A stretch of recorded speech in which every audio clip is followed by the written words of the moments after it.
নমস্কার বন্ধুরা, আজকে খুবই পরিচিত একটি রেসিপি নিয়ে আমি হাজির হয়েছি। সেটা হচ্ছে চিলি সোয়াবিন।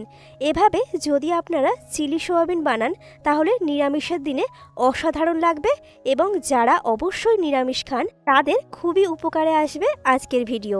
তাহলে চলুন শুরু করা যাক। প্রথমে আমি একটি কড়াই বসিয়ে দিয়েছি আর কড়াইতে দিয়ে দিচ্ছি কিছুটা পরিমাণে জল। তো জল দেওয়ার পর আমি এর মধ্যে সামান্য লবণ অবশ্যই দিয়ে দেব, তাহলে সোয়াবিনের মধ্যে লবণ ঢুকবে, খেতে ভালো লাগবে। আর জলটাকে হালকা অবশ্যই একটু গরম করে নেবেন। তারপর সোয়াবিনগুলোকে জলের মধ্যে দেবেন এবং 1 থেকে 1.5 মিনিট খুব ভালোভাবে ফুটিয়ে নেবেন, তাহলে সোয়াবিনগুলো বেশ নরম হবে।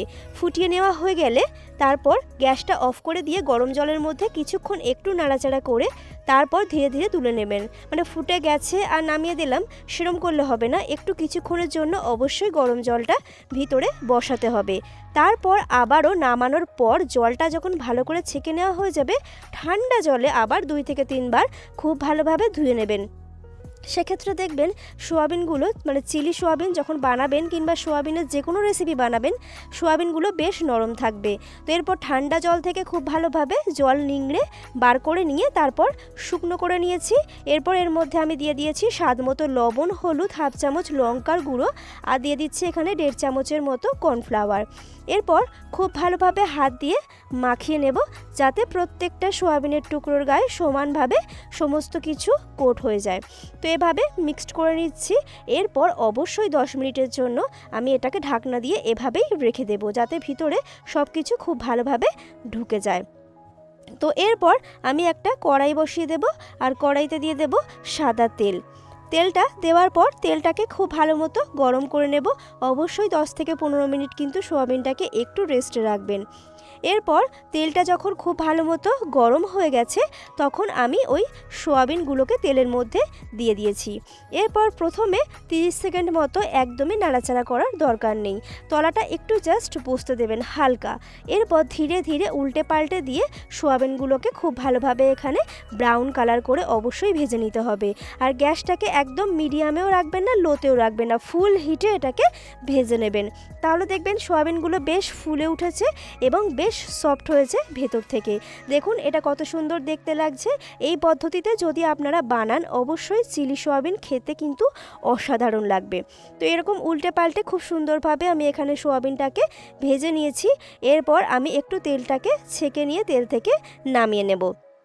খুব ভালোভাবে সোয়াবিনগুলো দেখুন এখানে বেশ সুন্দরভাবে এখানে ফুলে উঠেছে। দেখুন কত সুন্দর লাগছে এটাকে দেখতে। তো যারা নিরামিষ খান তারা যখন একঘেয়ে হয়ে যাবে নিরামিষের যে কোনো রেসিপি খেতে খেতে, তখন কিন্তু অবশ্যই বাড়িতে এই রকমভাবে একটু চিলি সোয়াবিন বানিয়ে নিতে পারেন। এই রেসিপিটি কিন্তু রুটি, পরোটা, ফ্রাইড রাইস যে কোনো কিছুর সঙ্গেই ভালো লাগবে। এরপর তেলটা একটু কমে গেছিলো, তার জন্য সামান্য একটু তেল আমি এর মধ্যে দিয়ে নিয়েছি। তারপর ঠিক এরকম টুকরো করে কেটে রাখা ক্যাপসিকাম আমি এখানে দিয়ে নিয়েছি। প্রথমে ক্যাপসিকামটাকে একটু তেলে নাড়াচাড়া করে নেব হালকা গায়ে একটা লেয়ার আসা পর্যন্ত। যেহেতু টমেটোটা একটু কম সময় লাগে তার জন্য ক্যাপসিকামটাকে আমি এখানে একটু আগে দিয়েছি। আগে একটু নাড়াচাড়া করে নেব, তারপর এখানে দিয়ে দিচ্ছি আমি টুকরো করে কেটে রাখা টমেটোর দানা অবশ্যই ভেতর থেকে ফেলে নেবেন। এরপর টমেটো আর ক্যাপসিকামটাকে আবারও তেলের মধ্যে কিছুক্ষণের জন্য আমি এখানে একটু নাড়াচাড়া করে নিচ্ছি। তো এখানে যখন মোটামুটি ভেজে নেওয়া হয়ে যাবে টমেটো এবং ক্যাপসিকামটা, তখন এর মধ্যে এখানে আমি দিয়ে দিচ্ছি স্বাদ মতো লবণ আর হাফ চামচের একটু কম দিয়ে দিয়েছি গোলমরিচের গুঁড়ো। একটু গোলমরিচের গুঁড়ো দিলে সেন্টটাও যেমন সুন্দর হয়, স্বাদটাও কিন্তু অসাধারণ লাগে। তো এরপর লবণ এবং গোলমরিচের গুঁড়োটাকে আবারও একটু খুব ভালোভাবে মিক্সড করে নিয়ে এখানে দিয়ে দিচ্ছি আমি 1 চামচ টমেটো সস, 1 চামচ সয়া সস এবং 1 চামচ চিলি সস। তো আপনারা আপনাদের প্রয়োজন অনুযায়ী অবশ্যই সসটাকে কম বেশি করে নেবেন। তো এরপর আবারও এখানে মিক্সড করে নিচ্ছি সব কিছু একসঙ্গে। এরপর আমি যে সোয়াবিনটাকে ভেজে নামিয়ে রেখেছিলাম সেই সোয়াবিনের টুকরোগুলোকে এর মধ্যে দিয়ে দেব। আর আমি একটা বাটির মধ্যে হাফ চামচ কর্নফ্লাওয়ার নিয়ে একটু জলে গুলে নিয়েছি। তো যখন খুব ভালোভাবে এখানে মিক্সড করে নেওয়া হয়ে যাবে তখন আমি ওই জলে গুলে নেওয়া কর্নফ্লাওয়ারটাকে এর মধ্যে দিয়ে নেব।